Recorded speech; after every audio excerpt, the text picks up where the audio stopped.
Hi everyone, welcome back. In this lecture, I'm going to be talking to you about the Java Development Kit and how you download it to your computer. In this lecture, it's going to be about Windows and how you download it on a Windows computer. Now, as you can see here, there are two versions for Windows. So you have x64 and you have an x86 one.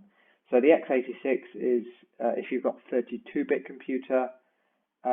Now, most computers are 64-bit. 32-bit is sort of becoming obsolete. In this lecture, I'm not actually going to open it up and go through. I've done an article about that in the next lecture.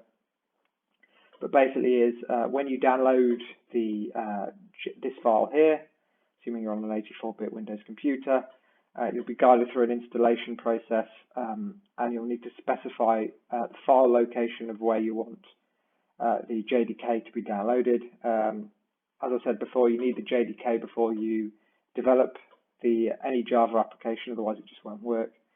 Now, after you have downloaded this and specified the file, to check if it's been properly installed, go to the command prompt and type in Java C. Now, if it comes up with a list, I've done an article about this in the next lecture. Comes up with a list, that means Java has been installed correctly. Sometimes it can produce an error, that means it hasn't been installed correctly, and you'll need to sort the file paths out. Now, I've done another lecture about that, so I hope that all makes sense.